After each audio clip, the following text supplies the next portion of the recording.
at Boston versus the Book. How do you like them apples? Bringing you the best insight on sports betting news, Matt and Dave's daily picks, and an entertaining and unfiltered dive into the sports betting industry. Here's Dave Sharapan and Matt Perrault. And here we go. Welcome to March Madness, boys and girls. It's here. BVB, Bostonian versus the Book. Dave Sharapan, Matt Perrault, Brad Howe coming in here in about 10 minutes. Stay tuned for that. It's here. We're loaded. We are got loaded. games all day. All day. Forget March Madness. This is the day, Thursday of Conference Championship Busier weekend. day today than it is next week. Right? Oh, yeah. No, it is. It is. Talked to a couple of my brethren that are still in the rooms and still in the books. And they're like, you remember what tomorrow's like? I said, yes, I do. And they said, you want to come help out? I said, no, I got shows to do. And I got games to go to. It's been a hell of a long week for us, too, going to these games, doing these things, and dealing with these kids and all their school stuff and getting ready for spring break. What's coming? Tomorrow, spring break. It's you feel the energy. I was on the strip last night having dinner, and you start to feel the energy. You start seeing the traffic. Can we eliminate the traffic cone in Vegas soon? Can we stop this from being the thing? Because I feel like everywhere you turn, there's something orange or yellow, closing a lane, moving a lane. We got a lot of stuff coming. We got the regional final. We got these new renderings that are out for F1. I'm not sure we have any idea what the hell's coming for F1. This is going to be transformational in November for this city. We could get this right out of the way. This is a perfect week to remind everybody that nobody knows shit. Yeah. Okay. Because of what's coming, what's here. I know some people. I know what's going on, the real stuff. And then you're down there yesterday for the fifth day in a row on the strip? I'm tired. I was down there too. We went to the game last night, Arizona State and Oregon State. Supposed to start at 8:30. Didn't start till 9. Oh, my. The game lasts forever. Took the kids. Was in the doghouse driving down because of the traffic and how we got to go around and do all these other alternate routes. And then the people that are down there getting you in the parking lots, not in the best of moods because of everything going on. So it's not their fault, but they expect you when they go like this and go like this with the sticks. That means go this way. That means you wait. That means the pedestrians cross. Yep. The wife's yelling at me. I'm like, I'm not, I don't know what the guy means. Does it mean go? Not put your turn signal on. I don't know. Finally get in there. Don't get home. Took us 45 minutes to get home at midnight. Wow. Because of the construction and the traffic cones and the this and the that. Do you know what's coming? This is our lives for the next year. Plus. Right? Going down there is going to be we got to start leaving time. It's just like L.A. Vegas used to be in and out, and I know every which way and which way to go, and that don't matter now either. Those lanes are closed too. Those back roads, those secret shortcuts, not great. Before we get to B How, I want to ask you a question here because I got Miami going right now. I got chicken on the score. They're up by 15 points, so I'm doing well there with Miami. Yesterday, I was against all the steam. I went 1-2. University of Miami. Yes. Okay, because Miami, Ohio, sir. Oh, sorry. Already. Yes, I don't acknowledge MAC schools, so we're talking about real schools. Whoa. I'm kidding. Just come right at the MAC right off the top of the show. Miami, the real Miami, playing. There's confusion at the window. Everybody is playing today. Yeah, they are. 1 seed in the ACC tournament. So I laid 5. The number closed at 7.5. Yes. Yesterday, Steam went on everything. The UNLV under should have hit. I will give full credit to the luck factor of getting that to overtime, and the game went over. So I got lucky. I should have gone 0-3 against the Steam. Right. I went 1-2 against the Steam. Today, I'm with the Steam. So Miami, I laid 5. That number is 7.5. Iowa was 1.5. It's now 4.5. So I'm with these. Is it better in conference tournament week to be with the Steam or against the Steam? And don't tell me it depends on the game. Don't tell me, just broad picture, big picture, There is no 30,000 square broad foot. picture answer. I was going to say it depends on the game. I know you're going to answer, but generally speaking, There's no generalizations in Steam sports betting, work? sir. Don't try to pigeonhole me into this shit. There's no answer. There is no answer. We got a lot of newbies. We got a lot of people watching the show. What am I going to say? Oh, you should follow the Steam. I think generally speaking, I think generally in conference championship week, wrong. I think Steam is generally right more often than wrong. Not the tournament, not the NCAA tournament, but in conference tournament week, this week, Thursday, Friday, Saturday, Sunday, I think Steam generally is correct more often than not. You follow that Steam, sometimes you get burned. Of course. I'm not saying it's something you automatically follow because you could lay a bad number, right? I laid 5, it closed at 7.5. If you're following the Steam, you're laying 2.5 points worse than what was available earlier. But I think that side more often than not, maybe not covers the final closing number, but Miami would win by 6 or they'd win by 7. You might lose on the hook, but they cover that original number. They cover that 5. We got to go back and look at every game. I mean, wasn't Seton Hall the Steam yesterday? No, it went down. That game, it was DePaul was the Steam yesterday. That was the game I bet. I laid 6. It closed 4. DePaul won outright. Right. Yeah. Again, it depends. I don't think you can. I honestly don't think it depends. Right. It's true though. Like it is I true. don't think you can make it. I don't think you can make a generalization just based on it being conference tournament week and all that other stuff. I mean, Steam wins sometimes. Steam loses sometimes. Steam is the right side sometimes. Sometimes it's the dead ass wrong side. Just depends. Yeah, I think in my experience of now 45 betting on college since I was 18. My general opinion is being with Steam this week is better than being against. Next week, it doesn't matter because next week the market is so liquid, you have no idea why the number is moving. It's all over the place. Right. There's not as much bets being placed down on the conference championship weekend as it is for the first round of the NCAA tournament. So I just think right now I would prefer to be with Steam than against Steam is my personal, not Dave speaking for me. My personal recommendation is if you're against it, it's okay. You're not going to guarantee to be losing, but if it moves 2, 3, 4 points, you might be on the wrong side this weekend. The books are still open and they're on the wrong side of it all. So very true. I think it's okay. It's very true. All right. Well, before we get to the bill stuff, let's bring on Brad Howe because it's a conversation we can have with the three of us because there was some pretty big news involving the head coach of Kansas who had a vascular event last night. We don't know what that means. Either a stroke or a heart attack. We got that. We got West Virginia in action. We got a lot of good stuff. Brad, Matt, and Dave, how are you? Hello, boys. Doing well. Great to be with you again. Thanks for having me. Well, boy, you look great. Look at that hat. Let's see, it's a hat show. You guys wear hats on the show. I broke a hat out, right? And beautiful. This is also relevant. You probably saw this week. The Titans are going to wear the throwback Oilers for one game this year. So and everyone's pissed in Nashville, and I can't figure out why. I don't know. Wear it. Why are they pissed? Why?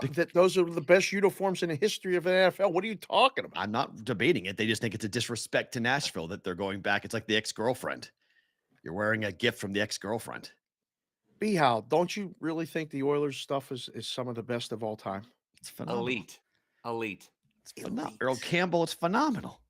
Goodness gracious. I don't understand it. Pasqualini, Bum Phillips. Yeah, it's good. It's great. Love you, Blue. Come on.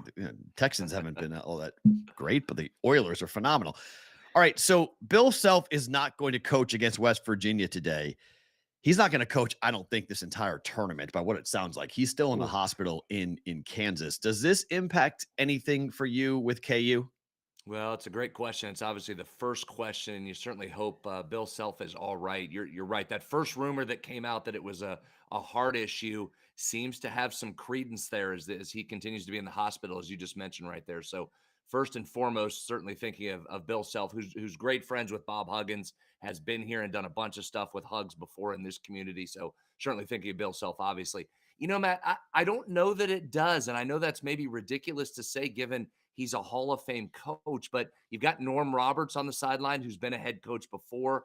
At this point in the season, the teams know each other. Never mind Kansas knows what it's doing. It already knows the scouting report. against West Virginia. Adjustments that have been made in the first 2 games are still pretty fresh in the minds, I would think, of these Kansas players because these teams just played a week ago. You saw the line reflect that. It was 4.5, and it was still up as that rumor went out. As soon as Kansas confirmed that rumor, they pulled it off the board. It went back up at 4. You can tell me if it's still current. Still 4. Yes, that tells you it's only a 0.5 point difference there. So, Matt, I don't know that it makes a big difference, as weird as that may be to say. Be how the Big 12 has been. I mean, we've talked about it, on 8 in the Box. We've talked about it off the air. You're talking about it every day on, WV Metro News and everywhere else. You're doing stuff. It's the best conference in basketball. At least that's what the power ratings say and all these things. Does West Virginia have to win today to get in, or are they in? And how many teams do you think are going to get in from the Big 12? Yeah, good question. Yeah, I'm certainly biased because it's my day-to-day to follow this league and be on it. Here's why I think it's the best league, and I think what remains to be seen is how good the very top edge is. Kansas is probably going to be a number 1 seed. Yeah. How good is this Kansas team? We'll get into that in a minute. There's some flaws here. So is it the elite of the elite? I don't know. I think where it's not really debatable is 1 through 10.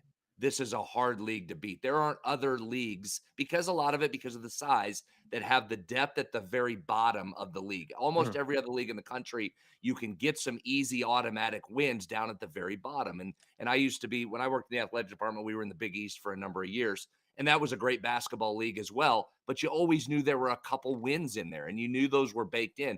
And there's just simply not in this league. And I know the example everybody uses, and it's a good one. You saw Oklahoma finish last in this league. You saw them get beat last night. They really struggled down the stretch.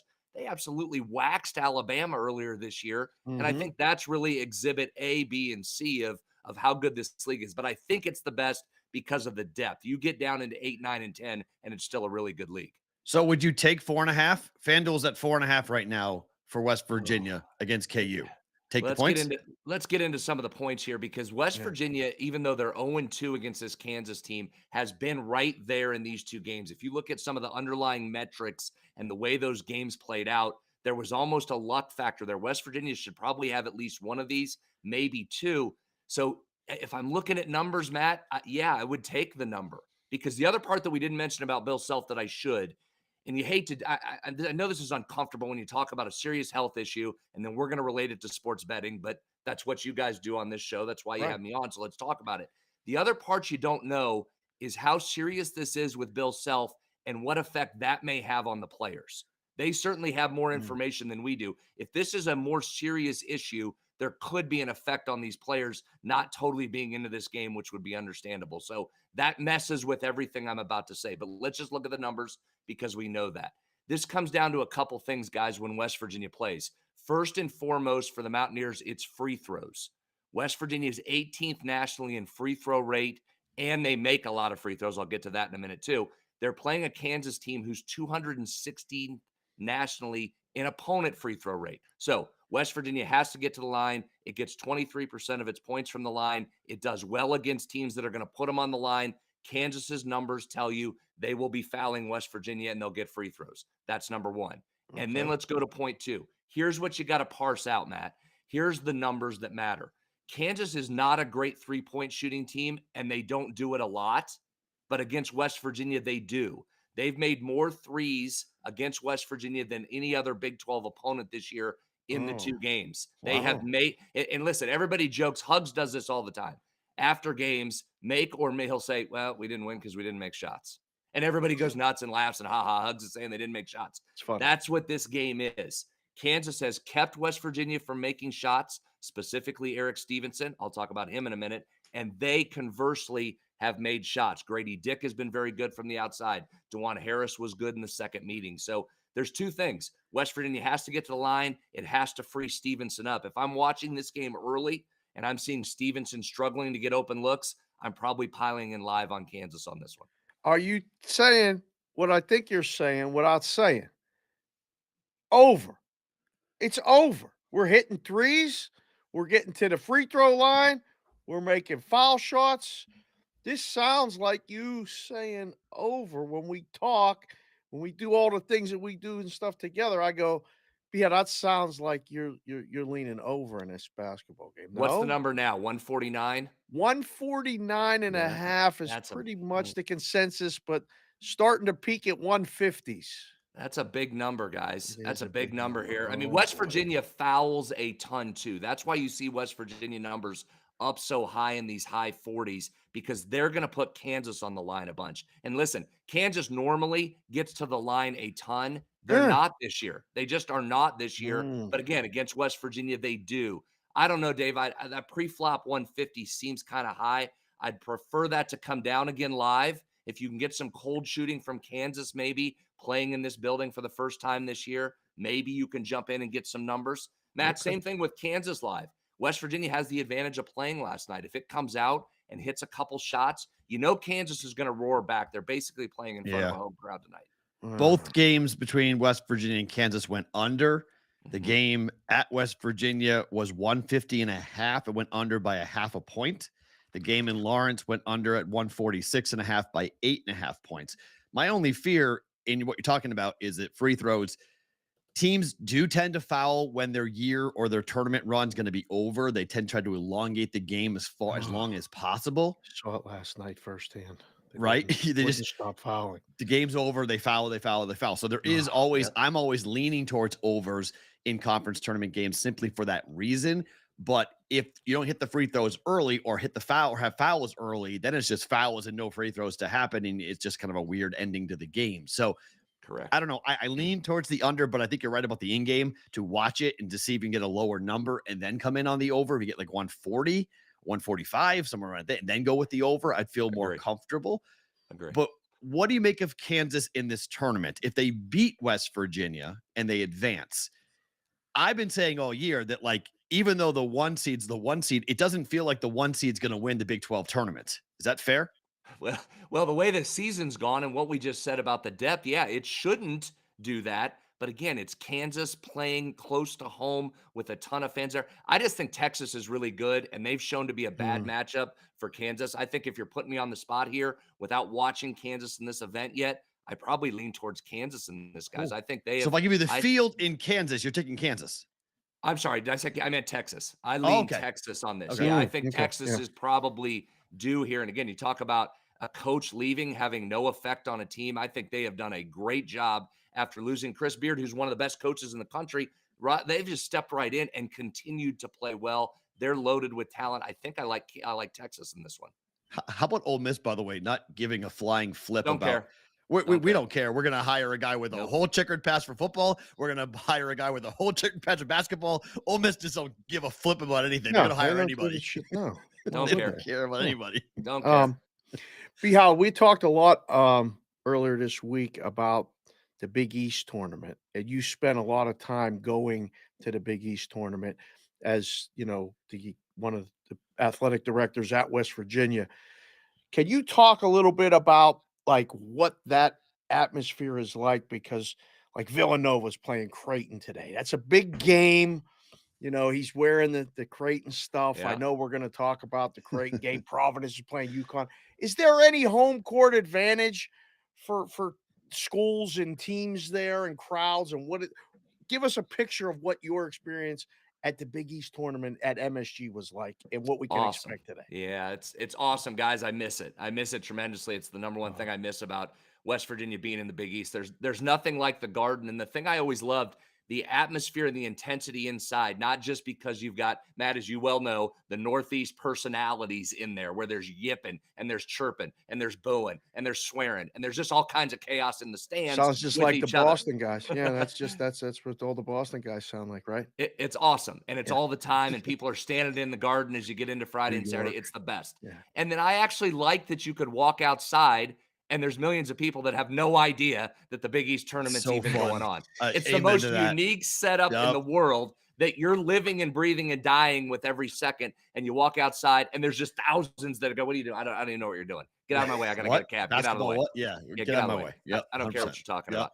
100%. So it's awesome. Is there a home court advantage? Yeah, UConn will have a good one. I mean, when UConn's rolling, and I spent 2 years at UConn back in the Ray Allen days, the early Ray Allen days when we were kicking it pretty good there at UConn. It was a great home court there when UConn plays. So yeah, they'll have a good advantage today when they play. They'll be great. Matt, I keep waiting for your Creighton guys to get going here. I thought this was going to be a team that really mattered. Are they not? Are we done? They matter, with but it's a horrible draw today. Nova's horrible for them. It's an awful second round. I'm so mad they're playing Nova today in the second round. Could be anybody else except Villanova in the second round for Creighton. It's just they aren't a tough 5-point favorites. Yeah, they shouldn't be. I hope they win. Well, hold on. Do I have to get Villanova here? I got a lot of action going now. Do I need Villanova? I would take Villanova. I mean, I don't think the Jays are tough. It's a late game. I think Villanova's the side personally, but the Jays win. It'll be a tight win, but it's a bad draw. But hold on, before we get off the Big East. Yeah. So Jim Boeheim yesterday may or may not have resigned. What the hell was that? We don't really know. I mean, obviously Syracuse, Georgetown was when the Big East was to win the Big East. But we got a guy, I'm 45 years old. Jim Boeheim's been the coach of Syracuse longer than I've been alive, which is ridiculous. Wow. But what's your read on this? Because the university was the one who put out the release saying Jim Boeheim is no longer the coach of Syracuse. At the press conference, Boeheim said, I'll let you interpret what that means. I'm not the coach anymore. What the hell happened? Yeah, it sometimes happens with these guys, Matt. They're just not. Just be clear, right? Just be clear on what is happening. The first press conference confusion is what forced Syracuse, in my opinion. Now, I don't know this. I haven't talked to anybody. No one's told me this. It seemed like it forced Syracuse to put their release out earlier than what they wanted to because of the way Boeheim stumbled. He didn't even stumble through. He meant to do that. He meant to be vague. He meant to play around. He meant to play cat and mouse. That's what he does. He could have been very clear and just said, thank you. I had a wonderful time. This university has meant everything to me. I'm so thankful for all my players. All this. Can't wait for my next chapter. Can't wait to watch Syracuse's next chapter. This was my last game. Thank you. That's all he had to say.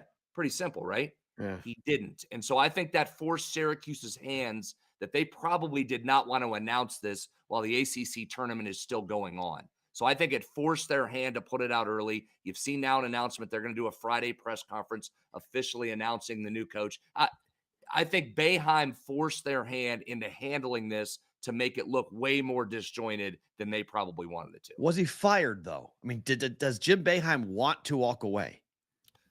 It didn't seem that way, right? Matt. It did not seem that way. And again, that's one of those where he didn't take responsibility. He clearly was putting it off on them being Syracuse and forcing Syracuse to have to say, we were the ones that decided there needed to be a change and moving on. But listen, I've been around this. I've been around Hall of Famers when it's time to step down. For the most part, they're making that decision.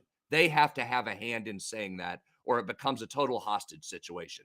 So as weird and as disjointed as this was, there had to be some level of Jim Boeheim that said, yeah, I agree. Now's the time. So let's pivot to another what's that? What's on your head there? This would be a Pitt hat, sir. You know where I got it. I got it from one of the guys that watch the show and do all this other stuff. But I know you don't like Pitt. You never will. And they play Duke today. Somehow the line is only 5. Mm-hmm. And the ACC tournament is in Greensboro, which might be a home court advantage, might not be a home court advantage. Pitt's playing as well as they have in years. +5. Pitt, total 138.5. How does this game play out, Boeheim? Now, let me ask you this real quick before I answer that. Yes, now, is Pitt in the NCAA tournament yet? I know they almost won the ACC. Are they a bubble team? Are they in? No. Yes, have they played their way in? What? Yes. But they have? No, they're not in. They got to win this game to get in. They're in? They're in. No, I know they're in. West Virginia's in? West Virginia might be an 8 seed here. An 8? They're solidly in. Probably a 9, Nice. but they could be an 8. They're in. Yeah. Yeah, Duke wins tonight. Pitt's done. Duke wins, Duke covers. Yeah. Give me Duke. I don't know. I'm already on Duke. I'm with Matt on the Miami game. Tied those two together. Give me a 2-team money line parlay. I'm already on Duke. Oh, let's go. Like it. Money line parlay. Let's go. All right. Pitt's had a nice little run. Nice little run after losing by 25 to West Virginia to start the year. Nice little run for Pitt against not really any competition. Duke takes care of it tonight. Now, All right. Farra, lose this video if Pitt wins. Lose this clip. Don't have it. Before we let you go, best game of the day, the only game between two ranked teams is TCU and Kansas State in the Big Oh. 12. Whoa. Yeah. This is a really good game. It's late, so it's almost like while we're on Sports Grid, this game's going to be getting played. This is a late one. Who do you like in TCU, Kansas State? That's a good question, Matt. This is mirror images of each other. Right.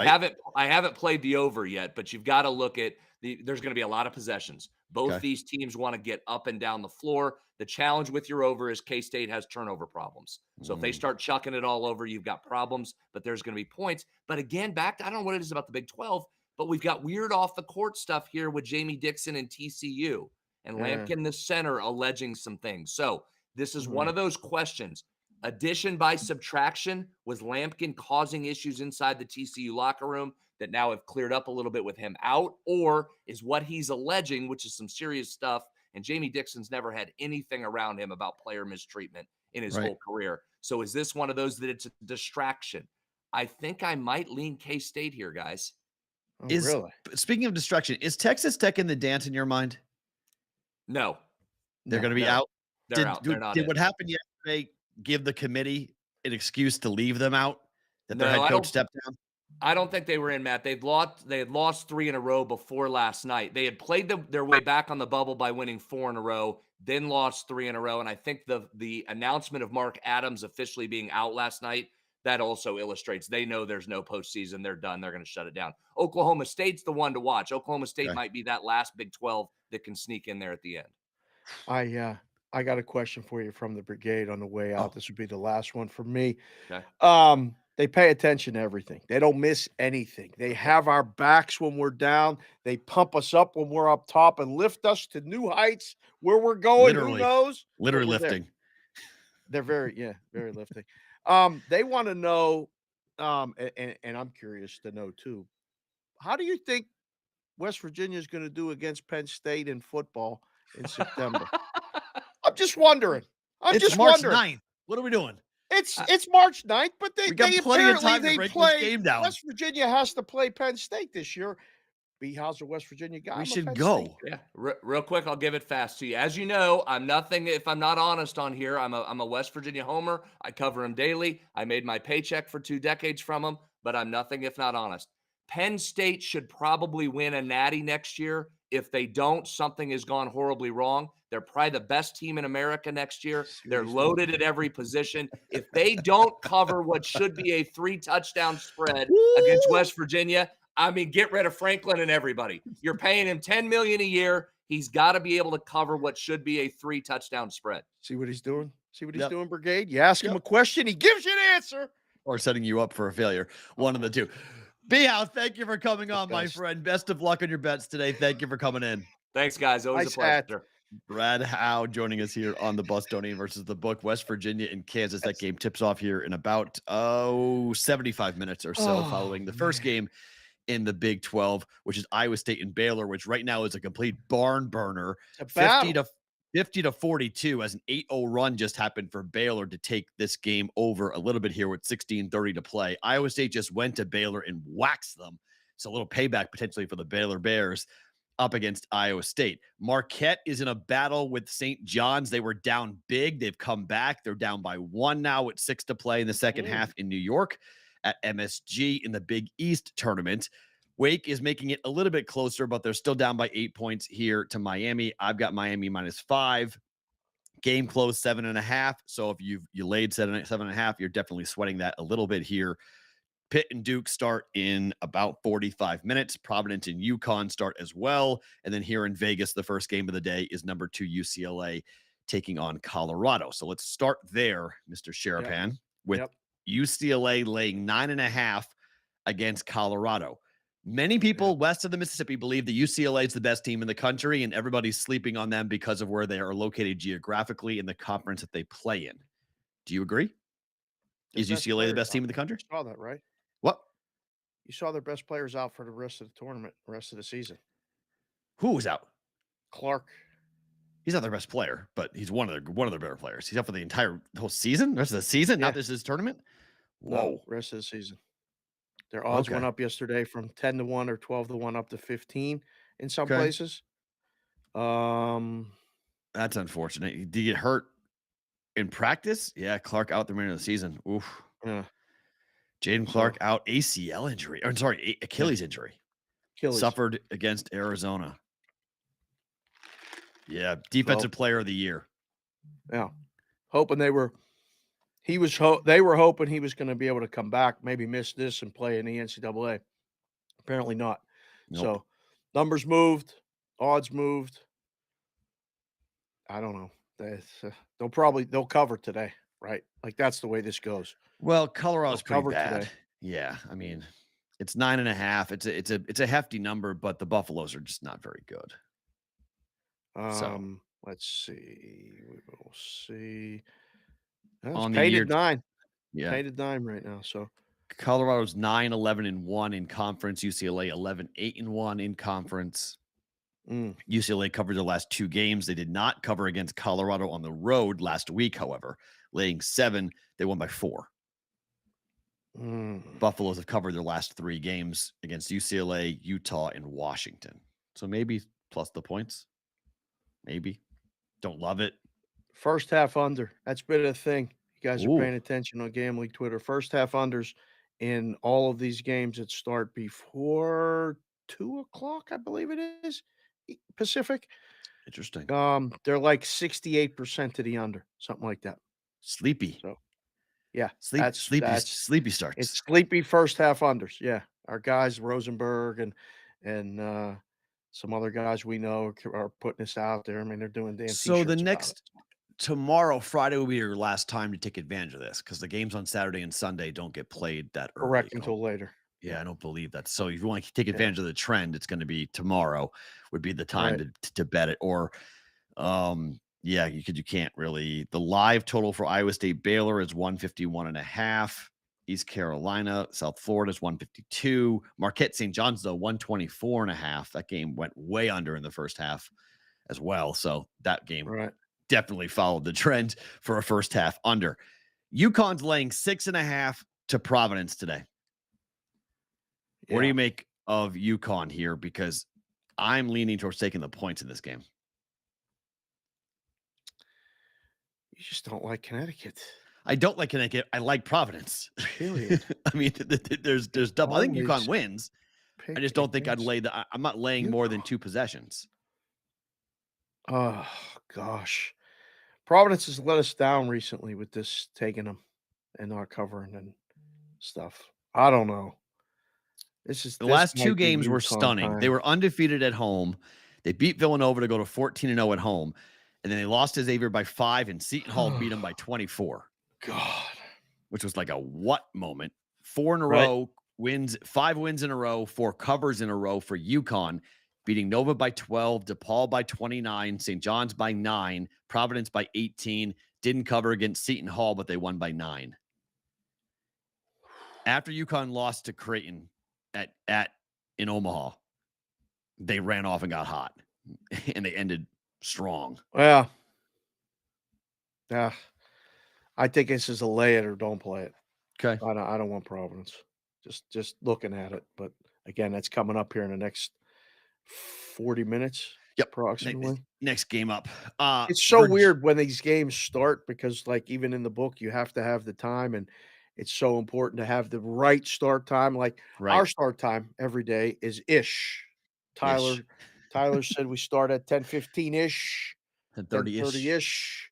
Like we're right around that time. 1:30. That's the way these start times are, and Oh, it's very 100%. important in the Yep. book to get the start time right because you can't have cheats, which we'll have a discussion about at the end of the show here. That story about cheaters and casinos and all this other stuff.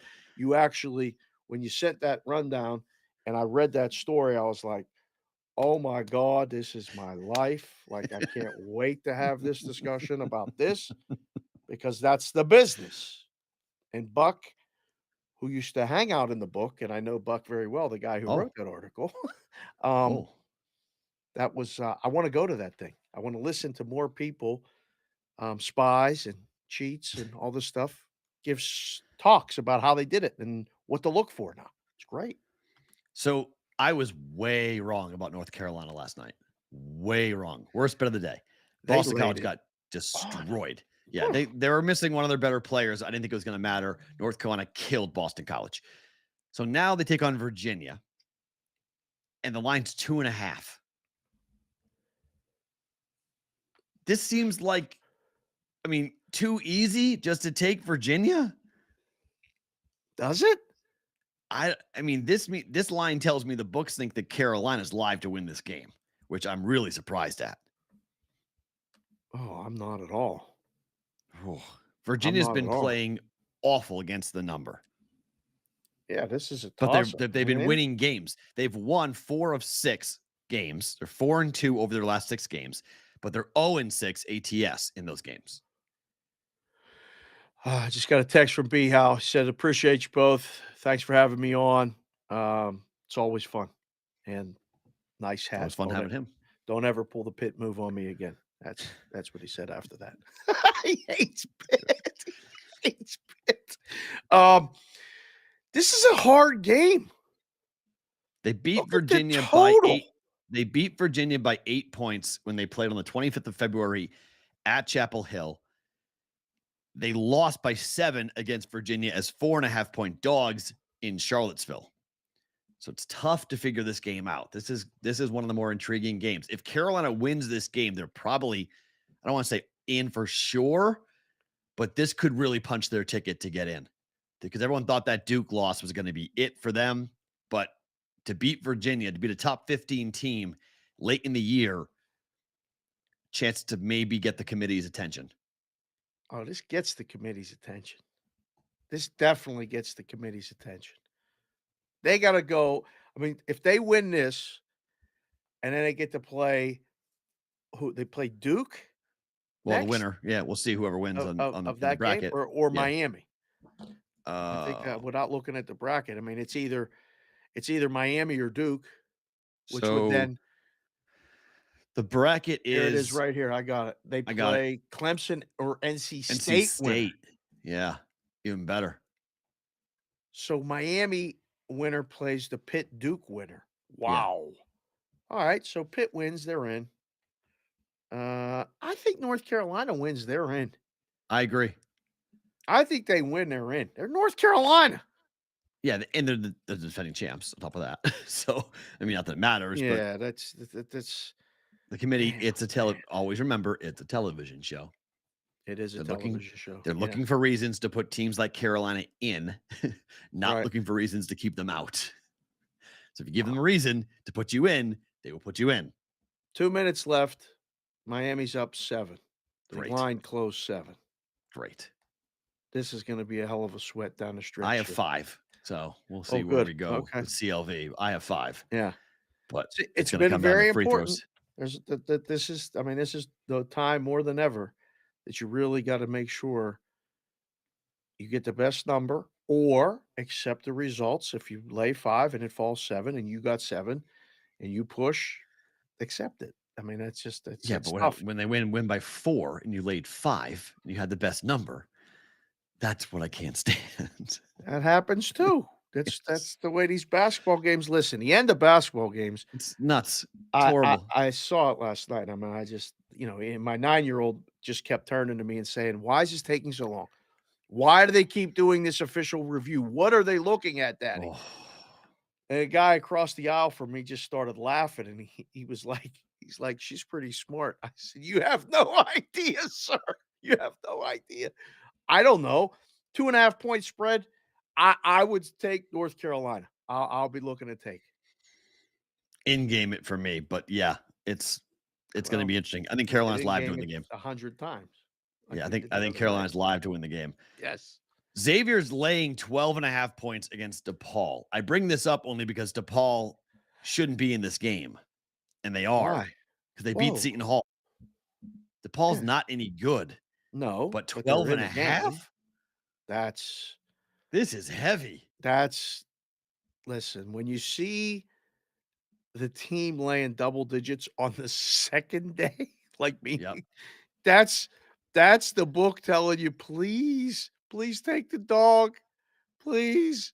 There's not too many double digits today, right? Scan the board. No, none really. I mean, Yeah.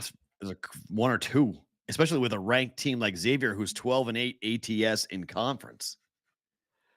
Yeah, I'm scanning the board right now. Maryland's 13.5 against Minnesota. Wichita State 16 against Tulsa. And that's it. There's no more double-digit games. Oh, no. I'm sorry. Tennessee is now 11.5 against Ole Miss. There you go. What does that tell you? 3 of those are favorites are probably going to cover. 3 cover. And I know you said the experiment's over, but you could put those 4 together in a money line parlay. They're all winning. No, thank you. Experiment. More on that later. You mentioned Tennessee laying 11.5 to Ole Miss, who now will hire Chris Beard as their next head coach, according to reports. Why not? Amazing. Volunteers bounce back today in the SEC tournament.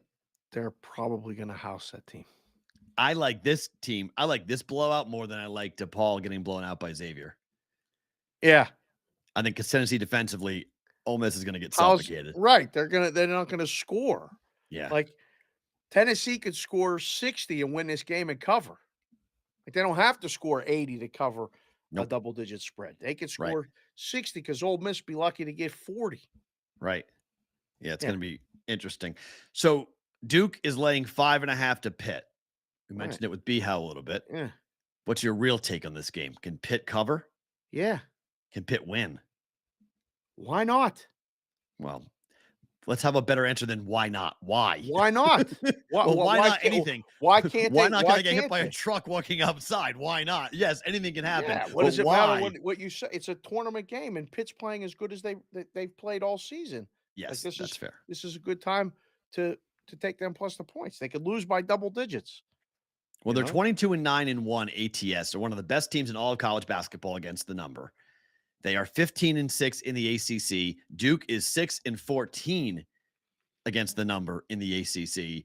11-3-1 Pitt away from home this year. I mean, they don't care who's in the stands. I mean, they can win the game outright. I think Pitt's live to win the game. I just said that. Yeah. They're live to win the game outright. So straight up, definitely. I agree with you. Plus the points, it's definitely in play. I think it's plus the points. And this is a game I want to watch this game. This is a 2:30 Eastern time start. And if it's Miami against Pitt, the winner of that might win the ACC tournament. Oh, I don't know if I would advance it that far, but I mean, because North Carolina wins today, they can win the ACC tournament. Man, if they win the auto bid, how about if that? NC State wins today, they could win the Big East or the ACC. Maybe. I don't know. No, I think it's wide open. I mean, it's yes, really... I told you the whole ACC sucks. Yes, I agree with that. ACC, both Big 12 and ACC are wide open for different reasons. Big 12 was wide open because of the quality of the teams top to bottom. ACC is wide open because of the lack of quality teams top to bottom. Anybody can beat anybody in the ACC tournament. Lack of quality teams. So you don't anticipate the ACC teams having deep runs in the big dance? No, I think there's one. Even with a good path for Miami, they can't get to the Final Four? No, that's what I mean. That's the one. That's the one. Yes, gotcha. That's the one. Miami has all the pieces to do what they need to do to make a deep dance run. Great guard play, long athletic wings, can shoot the three, can play defense, can play up tempo or slow it down, can rebound. They're a fun team. They're kind of playing with their food a little bit here with Wake Forest, but playing with their food. Yeah, they're up by 4. What the hell does that mean? They should be killing. Tyree Appleby starting to hit threes. That's a really bad thing for my total, for my cover 5 here. Stop letting that guy jack threes. Just hit one. They're down 4. Oh boy. Right. So as I said, he's their weapon. Appleby is their guy. He's got 24 points now. Scored 15 points in the first matchup. He's got 24 points now. 5 of 14 threes. So he missed all his threes in the first half. And now we're getting, all right, there's a free throw make. So we're good. We're on 5. And he missed the second one. Great. So now we're sitting at 5 needing a defensive. This is the bet here. This possession will be the bet because if they get a stop here, they're fouling and they missed at least. So we got Wake Forest got a rebound on it. I'm not watching the game live. I'm watching it on a stream, and he missed a 3. Rebound by Miller. That should do it. Free throw should be coming up, and then hopefully I'm gonna have to survive a last second 3. Just like identical to the Utah the Tech other game. night. It's the identical thing. Gosh. Numbers. I laid 4.5. I laid 5. This is the same exact problem. The number's going to be 7. Last second 3 is going to have to be missed. If it's made, I lose the bet. I lost it against Utah Tech. So gambling gods, you owe me. So this needs to be a miss. Boy, they don't know just, you just to go ahead and even out the seesaw here. Boy. Let's even up here and make sure that 3 does not go down at the buzzer for Wake Forest. Creighton and Nova. Yeah. Wearing the Creighton shirt. Just going to say it right now. I think Nova wins the game outright. Nova wins the game outright. Yeah, this is the team that the Jays You're putting it on them. You're trying to New put York. some move on them. No, I'm just being honest. The Jays have never beaten Villanova in the Big East tournament, I don't believe. And You're not going to believe what just happened the 3 in the hit? basketball game. Yeah, the three went down? Yeah. No, they missed the free throws. Both of them? Oh, and then they hit, and then they hit. End of the 1-on-1, hit a 3. It's down. They're down 2. There we go. Game over. Bet over. That's what's going to happen in these things. This is why betting hockey is way more fun. This is why. This is the truth. This is why betting hockey is way more fun because laying points of any real consequence. Steam again. This number closed at 7.5. Okay, so this is what I was afraid of. That I was against the Steam yesterday. It killed me. I'm with the Steam today. It's going to kill me. So it's just kind of the way this thing goes. Doesn't matter. But you should everybody. I'm saying this for a reason. You have to take betting on this tournament with a grain of salt. Okay, Right. This is such a difficult thing to bet. It's the hardest, whether it be now or the NCAA tournament. I personally, I'm not telling you guys what to do, but I tend to shrink my unit size when it comes to betting. Whoa, hold on. I do. Wait a second. Okay. You just said your unit shrunk? What the hell happened? I shrink my unit size when it comes to betting on college basketball when it gets to the NCAA tournament. I haven't done it yet here, but I may do it for this weekend because I know how topsy-turvy this whole thing is. Again, the under for UNLV yesterday should have hit. It was an under game the entire way. In the overtime period, it exploded. I need overtime now. So now I want Miami to. Now I need Wake to get to overtime. You need overtime? Yeah, because I lead 5. I need overtime. So now I need to go to overtime. Just for the record, that was Matthew's phone, not mine. People. Yeah, sorry. So that's okay. That's all right. In the Discord channel, getting angry, blowing it up. They're mad because they're mad, and they should be mad. So I mean, because this game's gonna land 4. Watch, they're gonna hit 2 free throws. It's gonna be 76-72. Just how this thing goes. Just the way missed it. Okay, missed the free throw. So now I missed the 3. Oh, he missed the half court 3 to win it. So they won by 2. 72 final. Yeah, it's just win a joke. By 2. All the good numbers. Dead. 4, 4.5, 5, 5.5, 6, 6.5. If you laid 7, it got to 7.5, Dave. CLV. It got to 7.5. Anything at 6.5 or under, put it in the can. CLV. 7.5 under 7.5 all the way down to 4. The opening number. No, if you 7 or 7.5 is the closing line, so you can't include those tickets with it because you laid the closing number. But if you beat the CLV, yep, all dead. Caca. All dead. Shit. So, yep, dead. It's just the way this thing goes. College basketball, it's hard, man. Money line betting in the NCAA tournament I feel is a way better way of going. Lay the juice. Money line. Money line. All about the money line. That's gonna be my best thing about today. And okay. my 9-year-old discovered that last night. Yeah, money line is point spread is bullshit. It is. It's complete nonsense. Just for that reason, because Miami's just trying to win the game. They don't care about how many points they win the game by. So survive in advance. Jim Valvano said it. They made a 30 for 30 on it that literally comes back to life every year around this time. Fell asleep to it last night, woke up to it again this morning. In full disclosure, that's why I did bet Iowa minus 1.5, because technically, I mean, it's rare to win by 1. Right. So I'm comfortable underneath 2. 1.5 and 2 is okay. Yeah, I'll lay those Once points. You get to 2.5, it gets hairy, but 3 or more is a possession problem. That's danger. Miami should have killed Wake Forest. I mean, they let them. They started the game really sleepy. They did not come out playing strong, and then clearly in the second half they just did not. They're up by 15 points.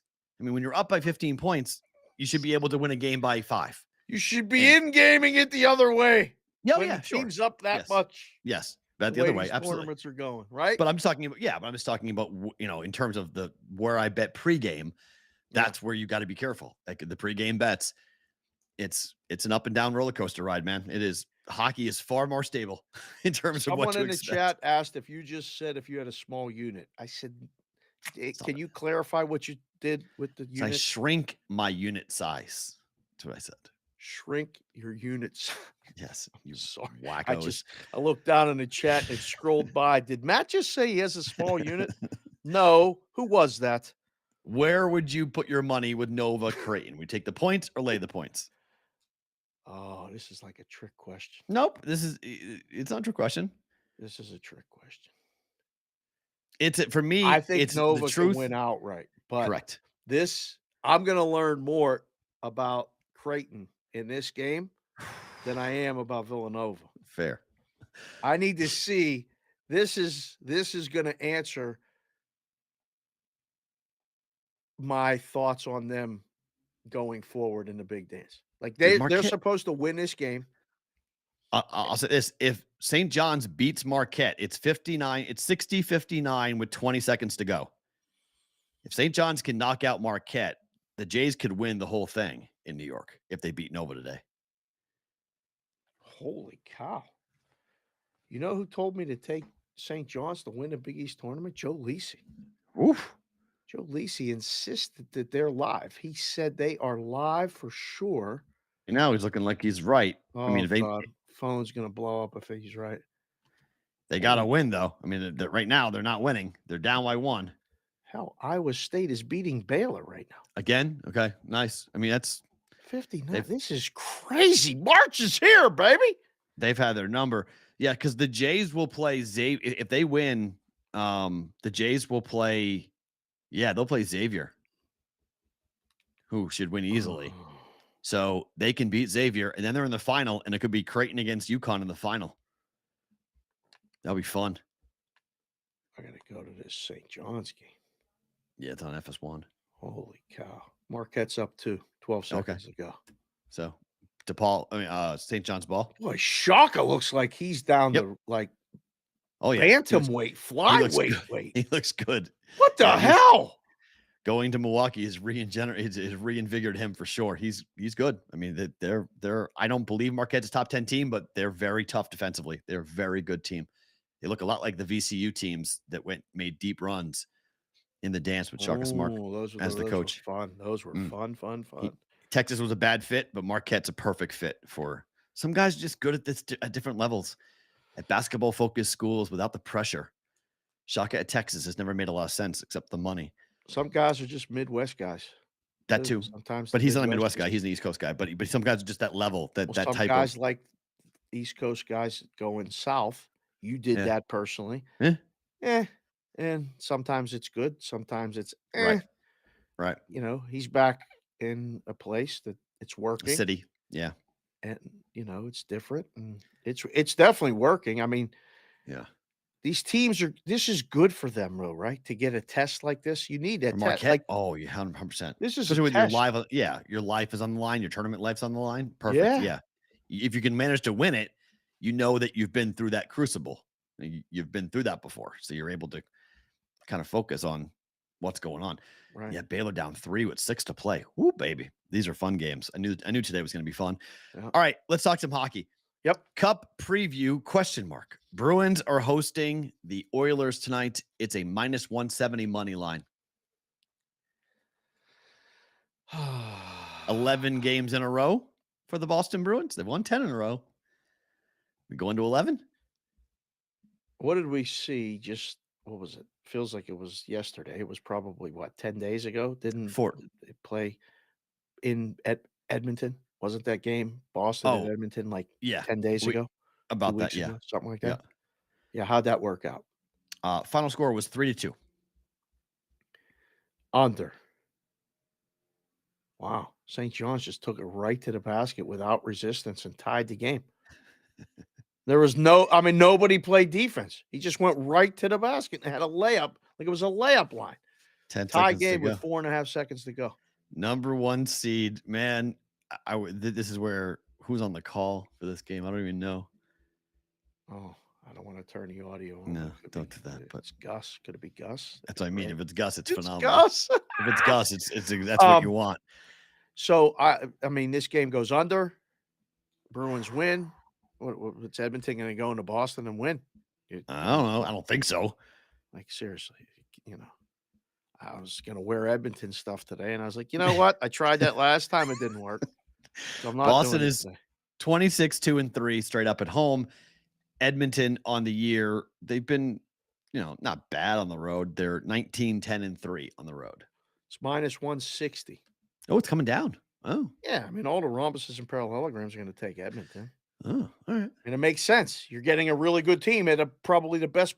This might be Price. the best plus price Ever that you'll get Edmonton on right. the rest of this season. Fair. And all the rhombuses and parallelograms. I mean, I'm guilty of it too. You can't resist a good price. I took Oregon State for fun last night, down 10 at 20-1, just because I wanted to say I had a 20-1 ticket while I was sitting at the game in game. I knew it was dead, but it was a good price. Right. Put it right in the CLV can with the rest of those Miami tickets today. Doesn't mean shit. True. Very, very true. Ask the book time involving this Bruins game or involving the rest of the games with the Oilers. Okay. I love this question. This comes from Addison. Addison wants to know, he asked the question last time about, are we calling a goal in the first 5 minutes, a goal in the first 10 minutes, and an over in the first period, a Santa? That was his call because it was a Grinch to the no and a Santa to the yes. Mikey, awesome. Do your thing with that. Oh. Doesn't count. Marquette got a dunk at the buzzer, but it's behind the buzzer. So it doesn't count. We're going over. OT? Wow. Okay. Wow. So focus on this. Sorry. Connor Go ahead. McDavid scores 2 goals in the first period. What the hell kind of number do you get for that? Can we call He's it Christmas? plus $4 to score 2 goals period in a game. So he wants to know, can we call it Christmas if that happens? You should call it Christmas, New Year's, and Valentine's Day. You get the whole first quarter. So a goal in the first 5, thus in a goal in the first 10, and then he scores a second goal in the period himself. So it's an over in the first period, and a yes to a gift, and a yes to a gift goal in the first 5 by the same player. It's like 100-1. It's called Christmas. Addison wants to know, can we call it Christmas? You call it whatever you want, Addison. That's crazy. Listen, it could happen, but him to score 1 goal every game right now is around minus 140 to 150 because he's that good. Like a guy to score a goal in a game is mostly plus money, not for Connor McDavid. It's just like the Jokic triple-double thing. It's getting ridiculous. You got to make it a minus if you're the book. So it's a minus. Him to score 2 goals in the game, right? Anywhere from $3 to $4, plus 300 to plus 400, somewhere in between, depending on what you want to give away as the book. But people are betting it, so you probably see it closer to 3 than to 4. Him to score 2 goals in the first period. I mean, I'm trying to figure out what I would put up to be fair. Okay. 50-1? You could call 50-1 whatever you'd like, Addison. That's fine. It's called Christmas. I love it. Yeah. It's called Christmas.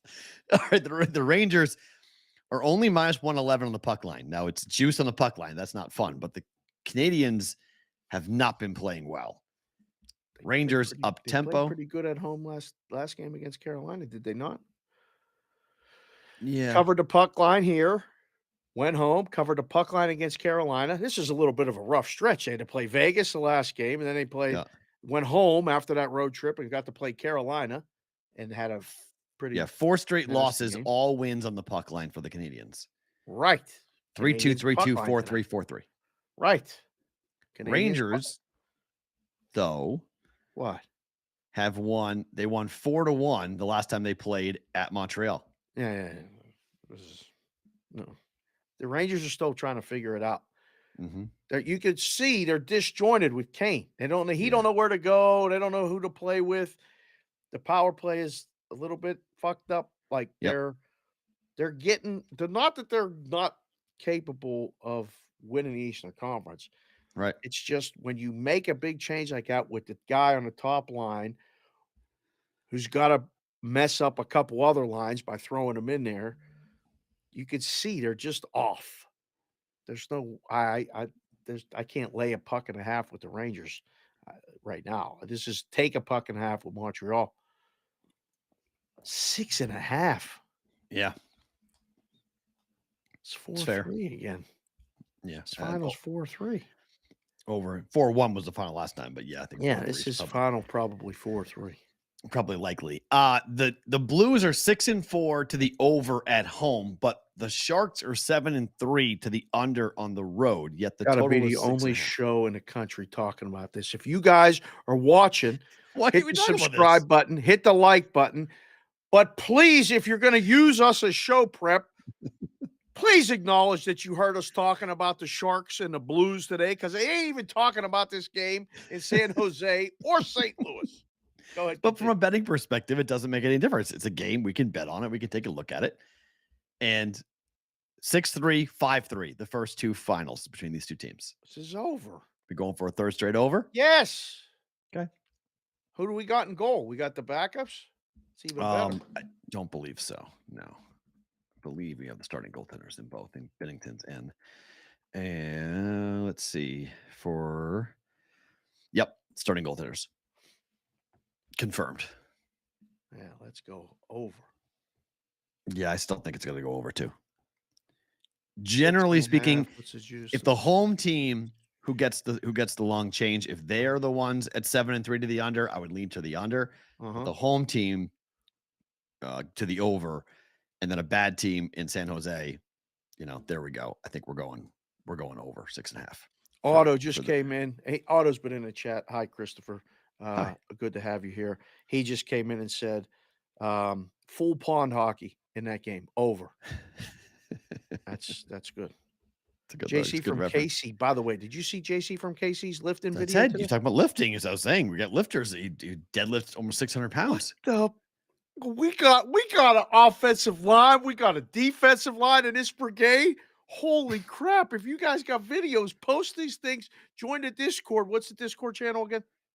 bbbshow.com/chat. I just like the way you say it better than I say it. Yes. I say a lot of other crazy shit. Did you see Mikey Awesome's video of me saying all the shit that I say? He strung them together and put them in a thing. We got to get T-shirts made. Anyhow, Yes. JC from KC just came in and said Blue, Blanc, and Rouge beat the Rangers. Ooh. Beat them outright. I mean, you're right about the Rangers not having it together. That's true. They're very disconnected. They're disjointed. It's fair. It's just there's a lot of hockey games today. Before we get to the NBA, yep. This got posted by our friend Todd Furman. You then tweeted at Todd. Yep. Threw it to us. Yep.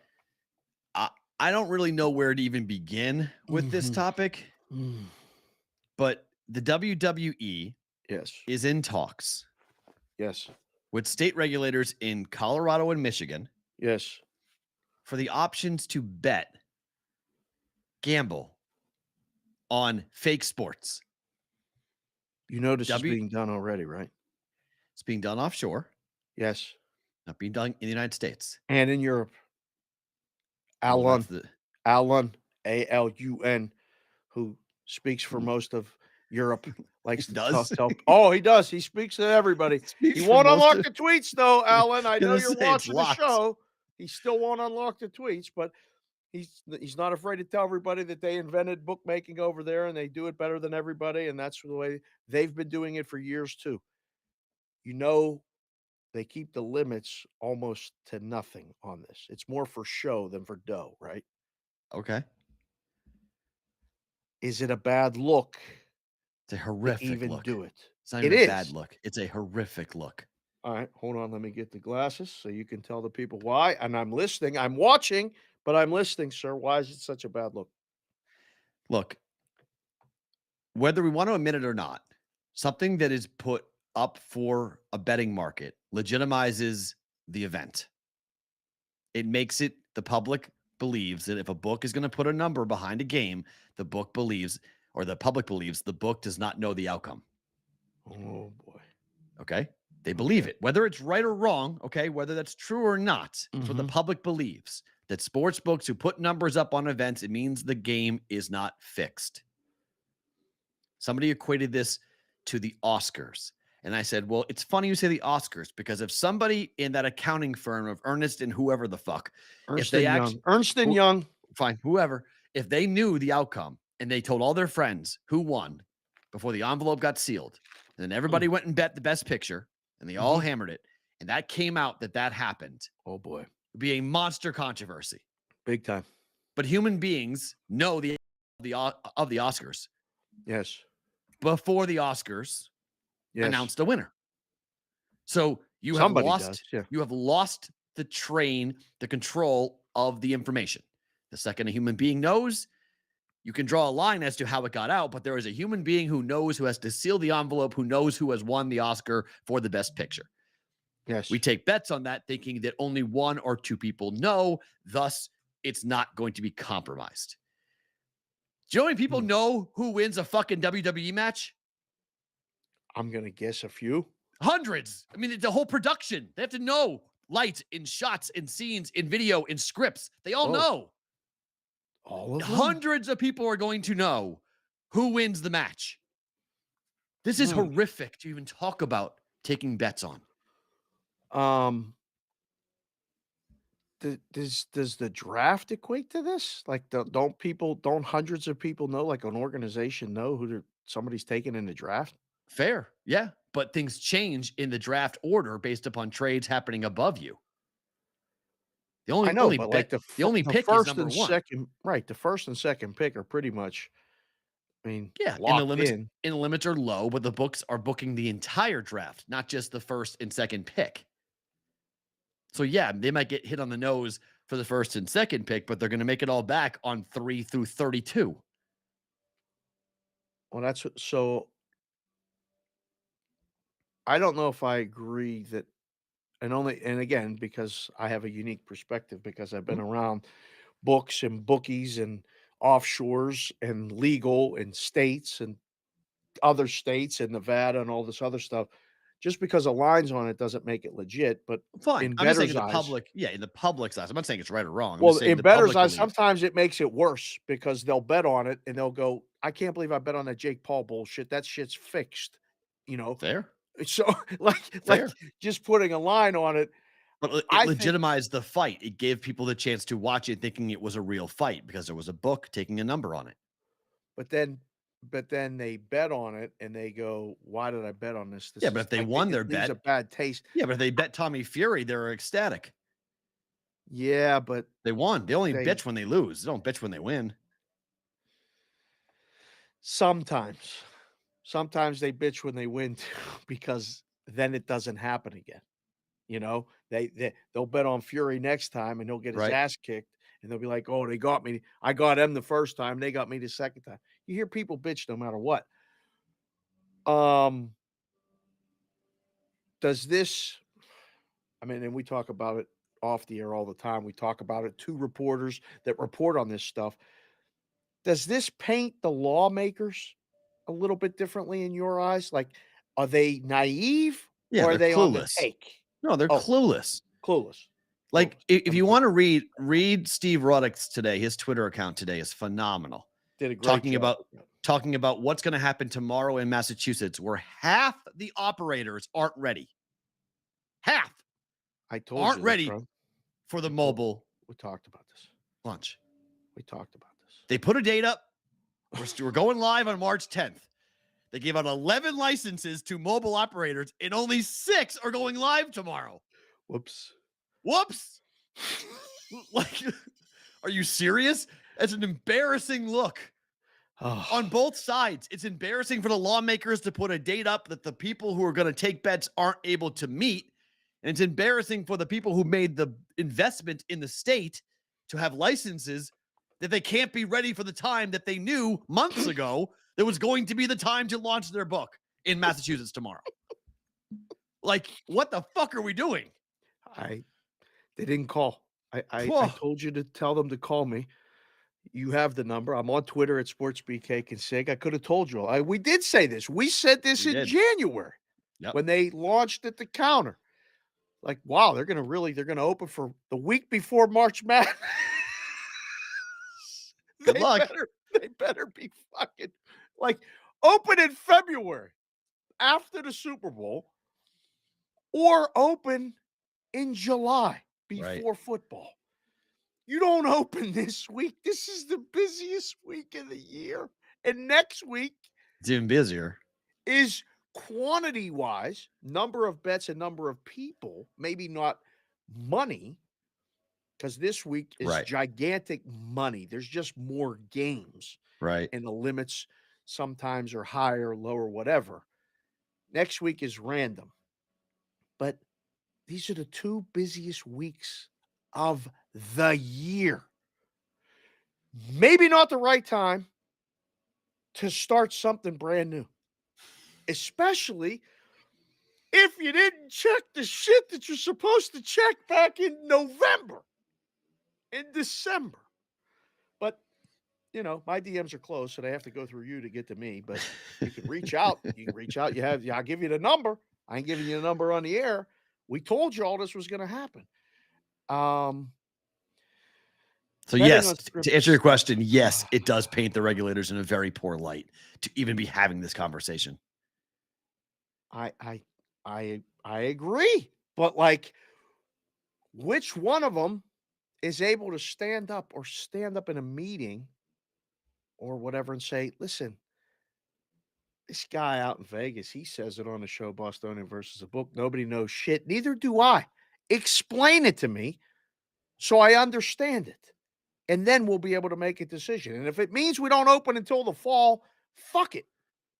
It's the same thing. I feel like it's this. Like, I think when this pops at only a couple of states, I feel like somebody's looking at Colorado and they're like, why are they taking all those ping pong bets? That's a market that I want to get a hold of. What if we become the WWE? Let WWE can be ping pong for us. All that money in Colorado's coming in for ping pong. Hey, Michigan, let's do the same thing. Let's be the ping pong in Michigan. Have it be WWE. Let's do that. Now you've done it. Now you've done it. Anybody want to ask that question, by the way? Anybody can write that story? Anybody? No, they're not. Oh, they just love betting ping pong. They got a bunch of pro ping pong bettors in Colorado. A lot of ping pong. A lot of ping pong bets. Oh, yeah. Uh-huh. Nobody in Colorado. Hey, Denver, someone want to ask that question? Anybody want to ask that question? I don't know. Anybody who works in the media, anybody. Anello, anybody want to ask a question? Anybody want to ask? Hey, man, where's that ping pong money coming from? Pueblo.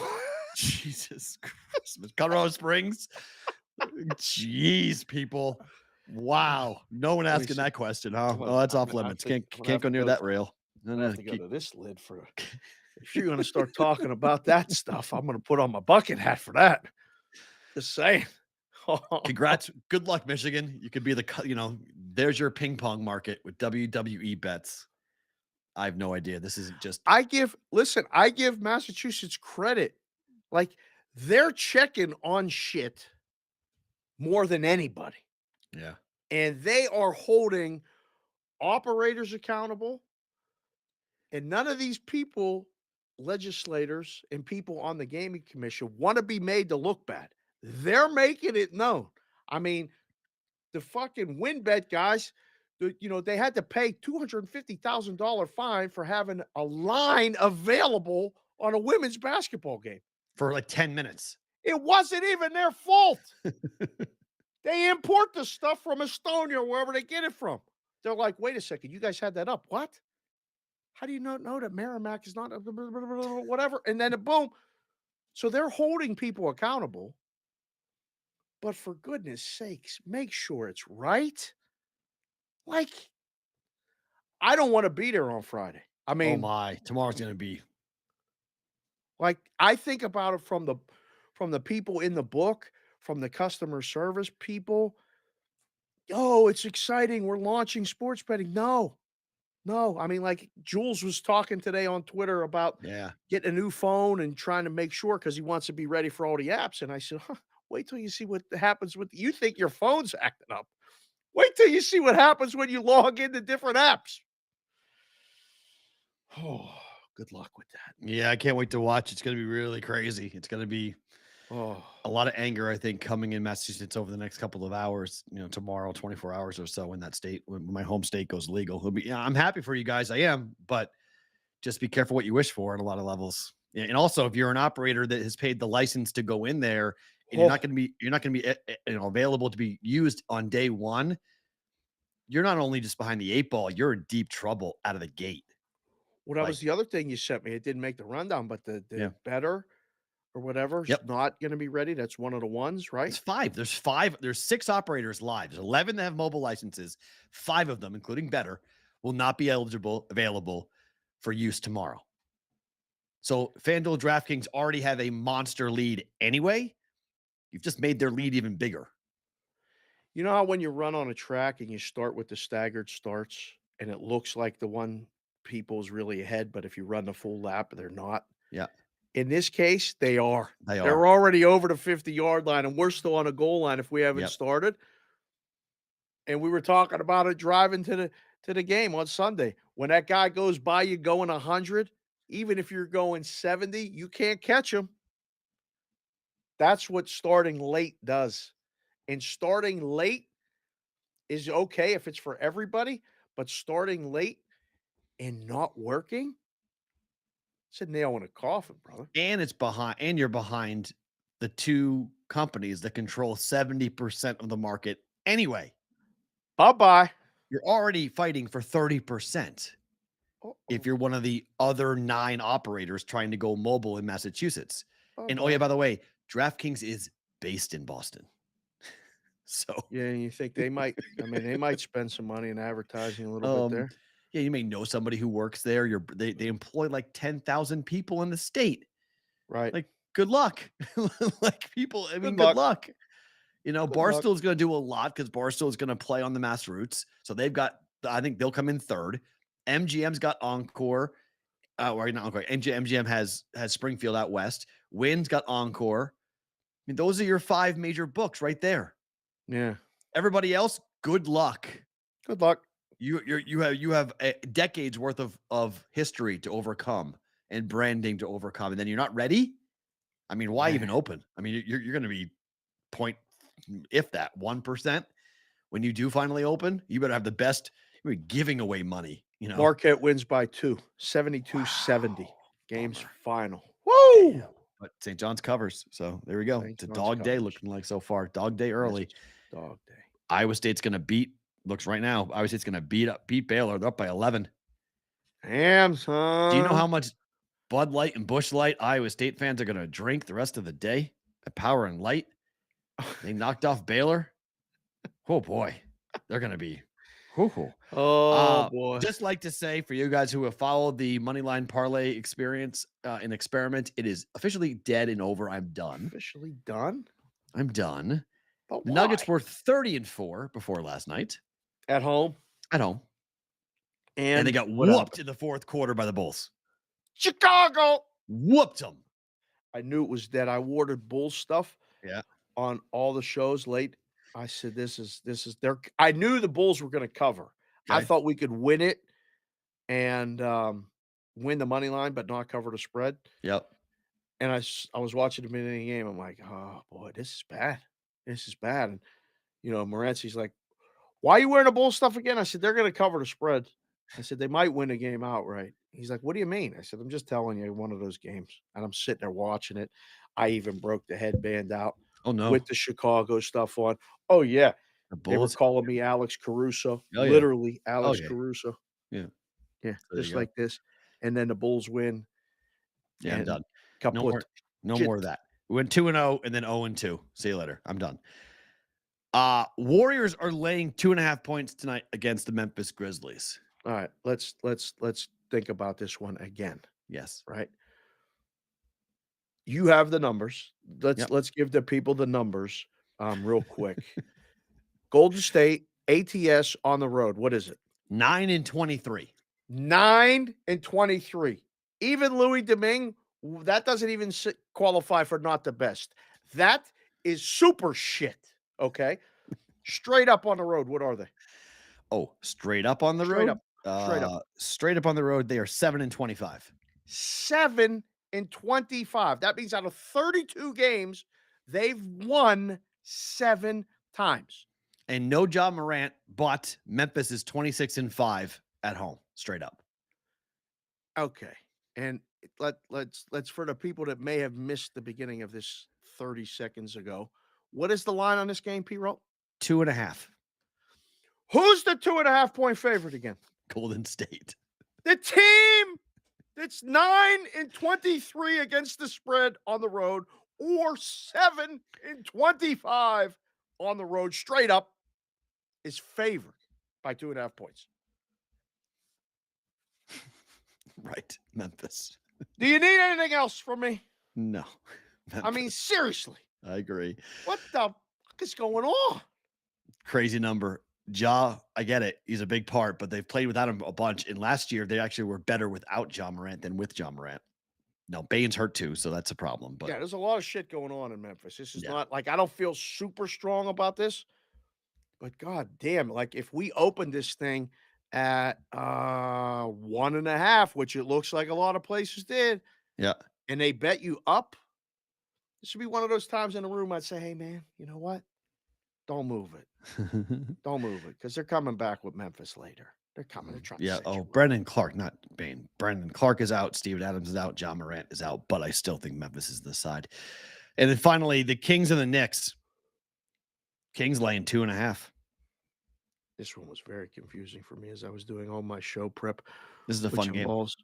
Which involves me like just getting the right hats. So by the way, Duke has opened on an 11-0 run over Pitt. Duke is open 11-0 run. Yeah, it's fine. It's fine. Yeah. Pitt stinks early. Pitt stinks early. Okay. Not the Kings tonight. We're not lighting the beam. No. This is one of those ones. What is the Knicks record on the road ATS? The Knicks ATS. I mean, they're just coming off a loss. 22-10. 22-10. Yes.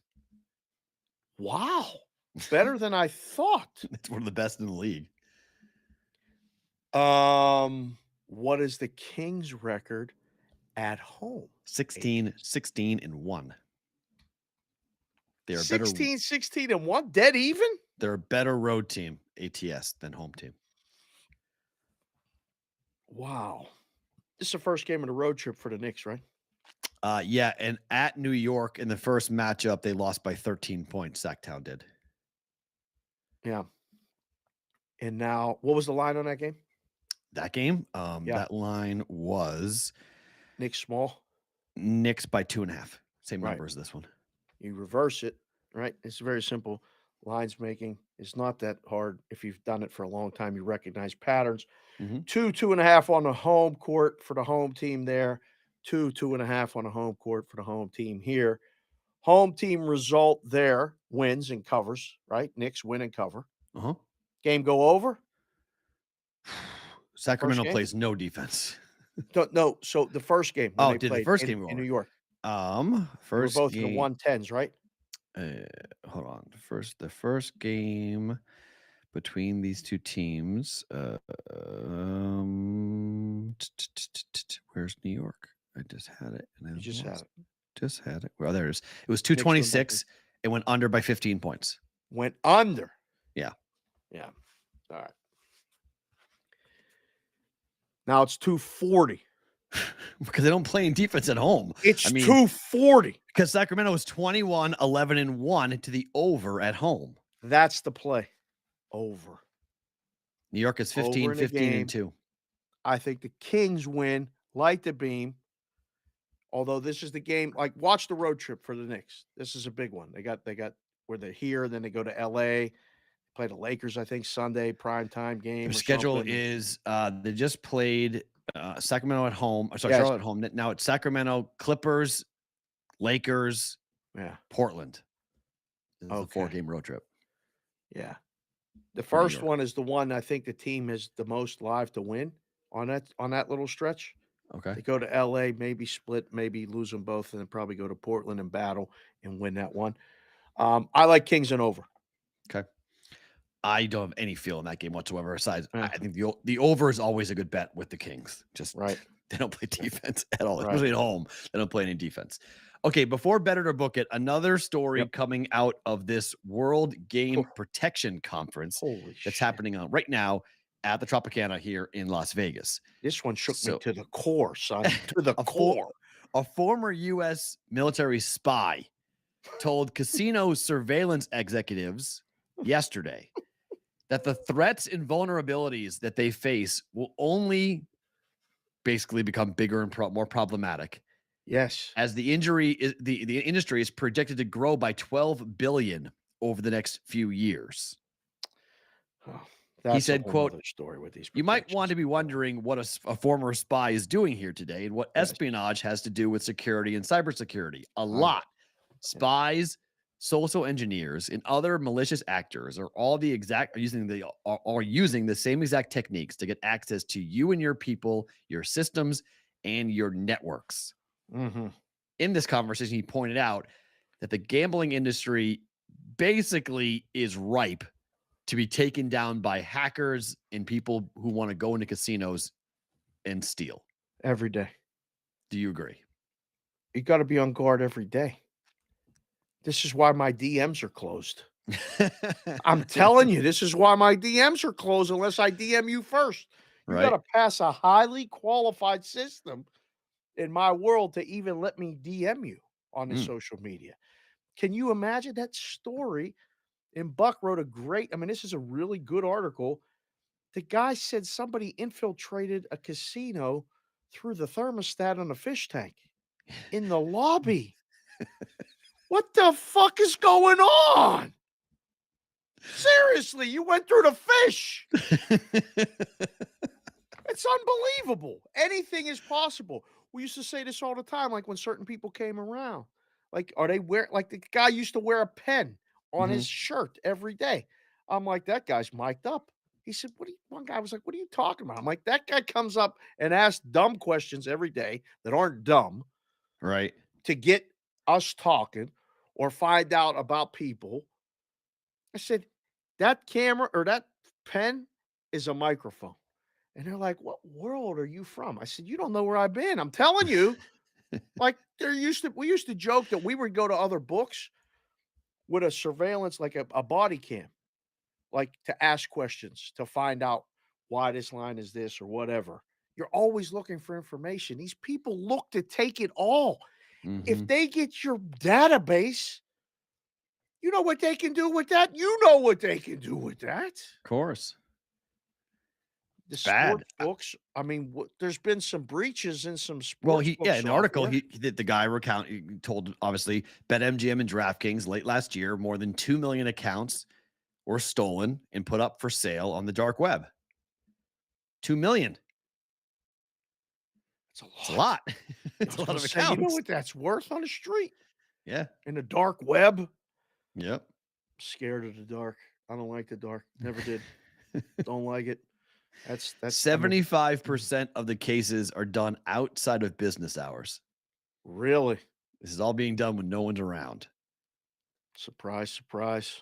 Did you see the male-female statistic in that article too? Scroll up in one paragraph. They said they go to the women more than the men in the industry. Gambling in general. Yeah. They said to be careful. So no title shots. Understand? No title shots. I think it's really funny that one casino was hacked via its fish tank. Quote, you'd never think that a thermostat for a fish tank that's connected to the internet would be exploitable. Hackers got in, disrupted the network, took everything, and pulled it up into the cloud. Integrity, confidentiality, availability, all gone. Through the fish! Through the fish tank. They got him through the fish! Oh, look at the nice, pretty tank. Oh, it looks nice. Yeah, everybody's swimming around, this and that. Yep. Meanwhile, they're getting all the information from the thing over there. Yeah. That's crazy. In 2014, when the Venetian and the Palazzo were owned by Sands, they lost 40 million when websites were hacked and taken down, and personal information and staff and high-profile customers were taken. You and I both had to pay the price for that because we both had to work in that property, and they were, and I mean psychotic, because I did things over an ISDN line, and then we transitioned in the later part of 2016 into 2017. There was a time, kids, not too long ago, that doing a show like this was impossible because the internet wasn't fast enough. Right. Now we can do this. Thank But goodness. we were rolling from ISDN lines, which was like basically a tube connecting radio station to remote broadcast, to the internet. And we were going to do everything over the internet. Right. And when I tell you that the IP people, the IT people were so mad and so upset at Venetian Palazzo that we were going to be sending data from the bar, from the Ghazi Stadium to Houston, Texas, they lost their mind. They're like, I mean, in their you're defense, not. the IT people get mad about everything. They do, but they Like, were if you're an they IT were guy very or nervous girl, about that we love you. Hit the subscribe button. Hit because the of like the button, because of the hack in 2014. They were extremely nervous. I was at the M still when that happened, but we had been involved with the book there. Yep. And man, oh man, like the stuff that they were going, well, what if they got this? What if they got that? What, because we were signing people up for accounts and running that book, but we weren't part of the casino, but we were in the casino using their internet. It was man, that was a interesting time where because it was new. Yep. And Hacking nobody knew was what new. to do, but they Yep. were knew that like this could happen. So then the threat becomes almost worse than the result, right? And now you have to overprotect for the threat because you can't let it happen again because you have no idea what they're doing with the stuff. It's crazy. I saw that article, I read it, and I was like, oh man, there's so many things you have to be aware of. I mean, when I was in Curacao, we were literally just answering the phone and taking money to sign up people for accounts. Right. And they were betting. The level of trust was like on both sides. We're like, all right, we believe you're going to send it. And then they would send it. They would believe we were going to take the bets. We did. And then they had to believe they were going to get paid when they lost or when they won, I mean, which we did, but not everybody did. And when one happens, like, people used to say, well, at least it wasn't us. No, it's for the whole industry. Right? Bad. Yeah. All right, let's do better to book it here before we let go of Sports Grid on a Thursday. Only a couple of bets to give you guys here. New York Islanders, your Pittsburgh Penguins. New York, Sorokin in net, Jari in net. Yeah. 7-2-1 to the over at home for Pittsburgh. That's my phone. That was crazy. I just got a big text. Wow. Islanders are an under team on the road, but they, in the 3 games so far, Pittsburgh and the Islanders, 6 goals or more in all 3 games. Betting it or booking it over 6. New York, Pittsburgh. Whew. All these basketball games, and you're going to do better to book it. You're going to do hockey today. That's perfect. Because most of all the games I bet are already underway. That's why. I stood for 2 hours at this computer staring at it, looking at college basketball games. The only 2 bets I could find that I like were Miami, which I got burned, and I have Iowa. I'm on the right side on both of them. I have the best numbers on the planet on both of them. I'm already 0-1. So you tell me why I'm betting hockey. This is good. You should be betting hockey. Oh man, this is tough. I think I'm gonna book this one. Okay. The Penguins give up goals and they score goals. I know. Islanders first period. Oh. Penguins been starting bad. Having to come back late. Just think the Islanders can if they score first, which I think they will, they can put a clamp on the game, keep it under 6. We'll see. Or they keep on scoring and they score 3-4. Over is 3-0-2 in the last 5 meetings. Yep. Wait and get 5.5. Good call, Otto. Ron Sean gave us the number 3-0-2 in the last 5. Chat's amazing, boys. But the last 2 games have been 6. All right. So the over. They've been playing to 6. 6 has been the number. So I think it's a good shot I push this at 4-2 final. This one is sweaty, and I'm not jumping up and down about this, but it's a sprinkle bet. Tampa and Boston, money line parlay, plus 150. Oh. Tampa at home against Vegas. With Jonathan Quick in net. Oh. Yeah, I like the under in the game. It wasn't for Quick. Hill is hurt. They called up their AAA goaltender this morning. Jeez. Jonathan Quick is in net for tonight for Vegas. That's not good against Tampa. Oh, boy. Okay. And Boston's playing Edmonton. Boston's winning that game. So I think this wins. This got to Okay. bet it. I Okay. think this wins. And then finally, Buffalo and Dallas over 6.5 at minus 115. Buffalo 9-12, 19-12 and 1 to the over at home. Bet it. This is until otherwise. This is the Buffalo at overs. This has got to be. This game should be. Well, the perception is that Dallas is still an under team. They are. No, numbers tell you that they are on the road in particular, but they score when you give them chances, and Buffalo will give you chances. Yeah, I was just going to say, right? But against teams where they want to play like that. Yeah. I mean, I watched that whole Calgary game, and I was like, why don't Dallas play like this more often? Well, they played like that because they were down. Yeah. And they had to keep coming back. But if they would just play like that, I'm telling you, DeBoer makes me think that team is not going to make a run. And I'm just getting aggravated the more and more I watch him. And I talk to Gumpy all the time. He's a big Texas hockey guy. He's got me on him. They're going to be the Western Conference representative. I want to believe it. And I watch him play, and I'm like, this game's going over, though. This game's got to go over. Agreed. If we do it fast, we can get it all in. Favorite thing about today is what? Number one, going to see Blewett right after the show. We're going to the WAC game at the Orleans. Nice. And then I'm taking him to the airport. He's got a 3:00 flight. So I'm going to meet him. We're going to watch some basketball, and I'm taking him to the airport. You're more than welcome to come if you got nothing to do. We're going to be there for an hour or two. Tickets are very inexpensive. I got tickets last night to the Pac-12 game for $5 a piece. So really? That's number one. They were $5 a piece, Perrault. $5 a piece on the StubHub thing or whatever Jessica got them on. They were $5 a piece. So we got the family of 4 in for $20, which is my second favorite thing about today. Going to the game with the kids is awesome. Then giving Kendall the spread and saying, what do you think? As she's taking in the pregame, she turns to me and says, why is the Sun Devil mascot so annoying? And I was like, I don't know. What do you mean? And she's like, he looks weird. I know. Back and forth. Why does a tree have legs? The Stanford tree. Cardinal. Fair. Why? That's the weirdest mascot in sports. Number 2 is beyond Cardinal. strange. When you see it in person, you're like, what the hell is that? And why does it have legs? They had a mascot basketball game. It was amazing. The entertainment value for the kids was awesome.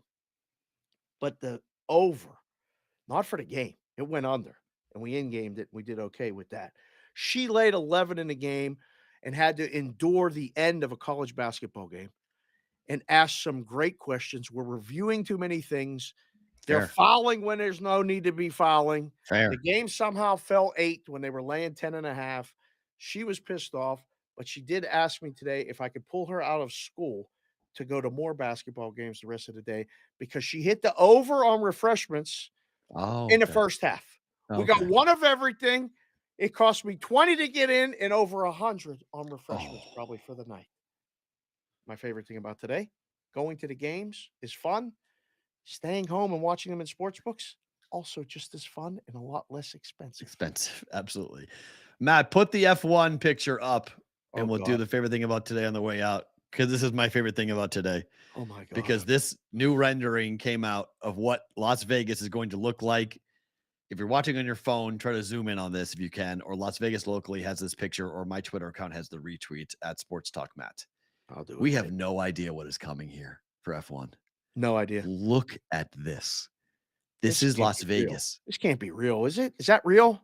It's a rendering. It's what they released. This is what it's going to look like on race night in Las Vegas in November. My God. Do we have any idea what is about to hit the Las Vegas Strip? Because I don't think we have any idea what the hell is coming here. No, we don't. I don't recognize the city. I don't recognize this. I mean, I'm trying to look at streets and like what streets, what that in the background, the top left-hand corner, that's Resorts World. It's going to be whipping past everything on the strip, whipping around. That's the start finish line on the right-hand side. I'm going to redo the whole city. Neighbor Patrick has told me this multiple times, is that you'd have no idea what's coming. He keeps telling me. And this is why. He's down there doing it. He's making sure that people are working and building and this and that. I drove there last night. At 11:30, we left the arena, and it took me almost an hour to get home when it normally takes 18 minutes, door to door. I have no idea what's coming. So my favorite thing about today is that picture, because that is coming to Las Vegas, and I cannot believe we're going to get to experience this coming up in November. Yes, we have the Super Bowl, but that might actually be a step down from what we're about to see with F1 coming to Las Vegas. I'm serious. Whoa. The Super Bowl is not going to transform the city. This is going to transform the city.